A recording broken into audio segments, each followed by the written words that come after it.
Welcome to Bizarre Podcast.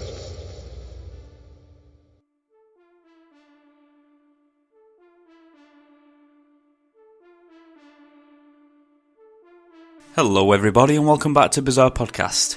I hope you had a lovely Easter and you indulged as much as you could on those chocolate treats. I know I did.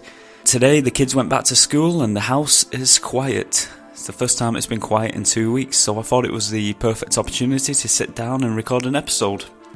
A few weeks ago now I received an email from a Mr Andrew Dexter who would like me to retell his story of some paranormal events that happened to himself and his family way back in 1969 in the town of Bargoed in Caerphilly County, Borough of South Wales Valleys in the UK.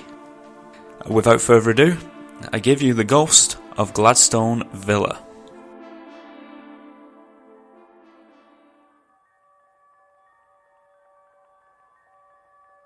My family and I lived at a large property called Gladstone Villa in the former mining town of Bargoed in the Caerphilly County, Borough of South Wales Valleys in the UK. From 1969 to 1978, we experienced activity that simply defied rational explanation, such as lights going off and on. We witnessed electrical cables being pulled, and my grandfather Bill claimed to have had a glass bottle thrown towards him as he entered the main bedroom, missing him by inches. I didn't personally see this myself, but I still recall the time he came from there with the broken bottle in his hands and he told us what happened. There was the occasional sighting, but this was very rare indeed. So rare that in all the 9 years I was there, I never once saw it, but I did hear it many times in the bedroom.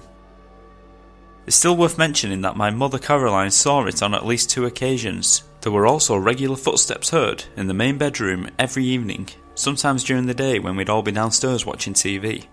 One of us would turn the volume down to hear it more clearly, and my grandfather Bill would point at the ceiling and say, "He's by here, he's by there now," trying to make out where the footsteps were coming from exactly.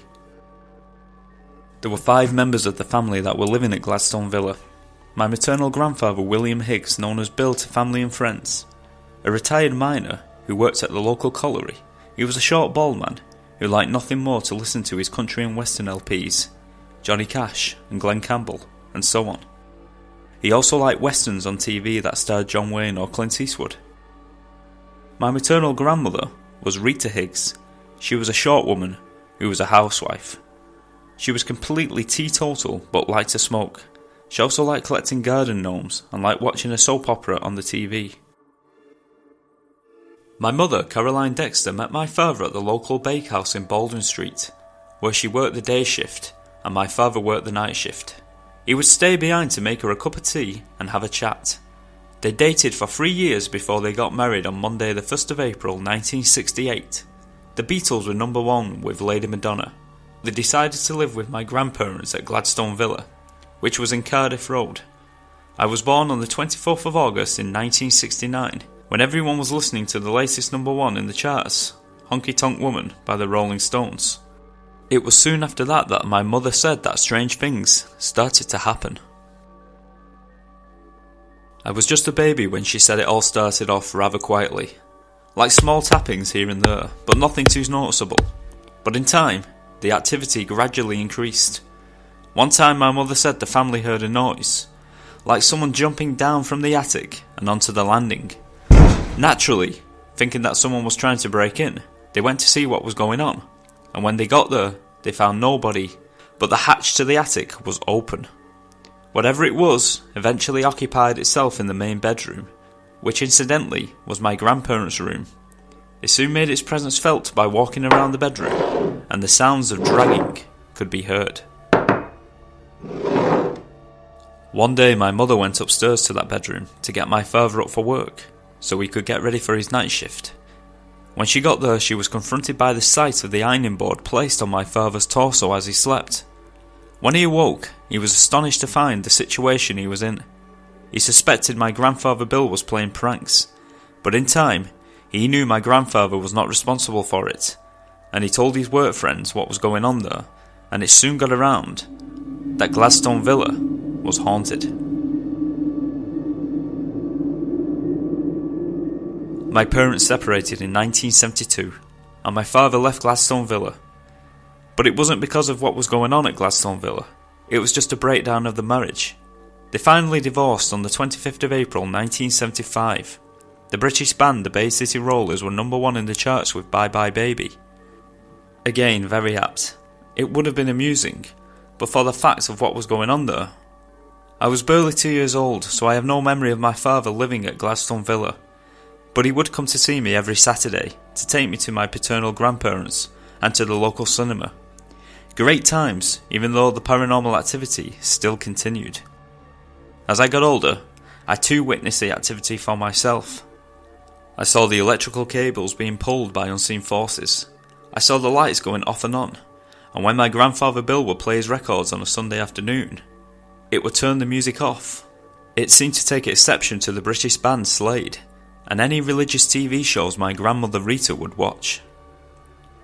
The local police were also involved. I remember they popping their heads into the attic, hesitating and not going in, but they suggested it was my father playing a prank on the family. A family friend, Mrs Ivy France, well, she was more of a friend to my grandmother Rita, was very sceptical when my grandmother told her that Gladstone Villa was haunted. I can still remember Ivy going into the main bedroom, looking around and saying it was the vibrations from the traffic outside causing it, but she was soon to change her mind when she experienced it for herself. It was then she suggested the local press and a medium. The medium was John Matthews, and when he came to Gladstone Villa, he started by asking the family questions.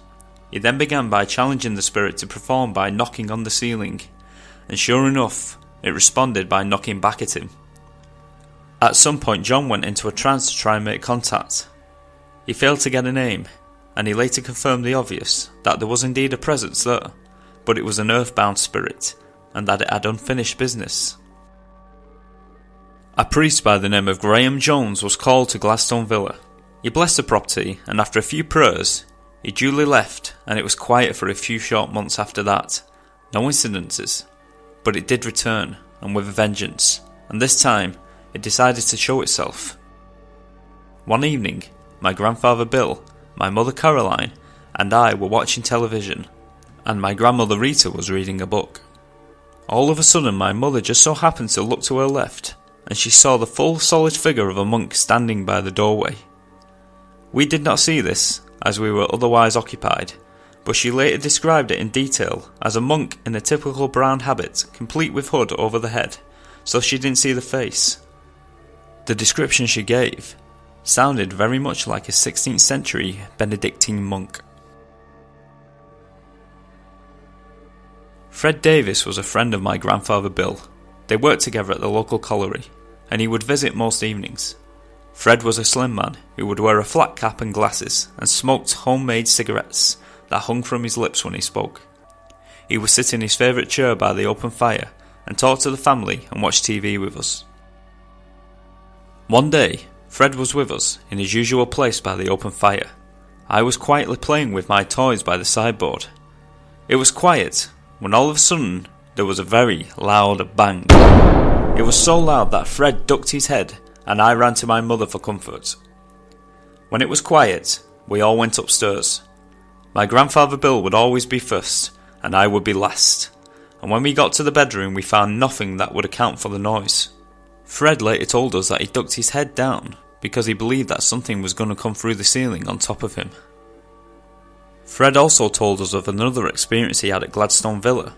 My grandfather Bill liked to look out of the landing window that overlooked Cardiff Road and into Bargold town centre, and one particular day Fred joined him at the window.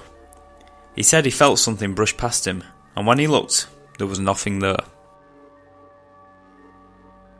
The most frightening experience I had was when I was alone in that particular bedroom. I made sure the light was on. It was very quiet. I was lying on the bed facing the window that overlooked Cardiff Road, when I suddenly felt something heavy pounce on the bottom of the bed. I heard the bed springs go just once, and I felt the bed bounce. I didn't look straight away, but when I did there was nothing there. I went downstairs to tell my family, and we all went back up. We saw distinctive paw marks on the bed, like that of an animal. I later found out that my grandfather Bill had a black Labrador dog called Tovey, who died before I was born. My grandfather Bill and my mother Caroline claimed to have heard a baby crying, but as I didn't hear it at the time, I took very little notice of what they said.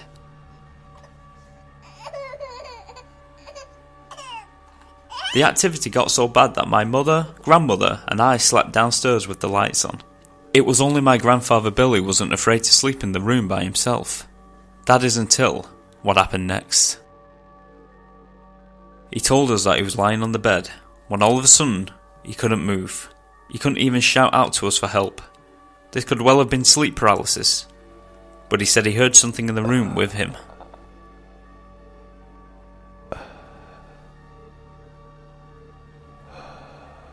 My grandmother Rita also had her own experiences in that room. One day she went upstairs, into that room, to wake my grandfather. When she saw the boiler door open wide by itself, she didn't stay there to see what it was, but she rushed out of the room. On another occasion, she said she had the sensation of something pulling from under her foot, like she had stepped on someone's gown. We had the ghost for so long that my grandmother Rita gave it a pet name, and she called him Johnny. And my father Bill would shout out the name to provoke a reaction. Not long after, my mother Caroline had an operation on her foot, which resulted in her being on crutches. The local nurse would occasionally come round to tend to my mother's foot. On one particular day, as she was dressing my mother's foot, she asked politely for my mother not to hold on to her. My mother looked at my grandmother Rita in amazement, as she was not holding the nurse at all. My mother came to her own conclusions, that it was Johnny the ghost who was holding the nurse. The only time I heard the ghost being vocal was a time we were all in the same bedroom together. One of us wanted to use the bathroom, and we couldn't get in there, so we all waited in the bedroom. My grandfather suddenly said, "He's behind there." I heard, quite distinctively, the sound of a Gregorian chant. And that was it, nothing more. We left in the summer of 1978. When two local businessmen bought the property, and Gladstone Villa was eventually converted into a small hotel, and its name changed to Reds Park Hotel.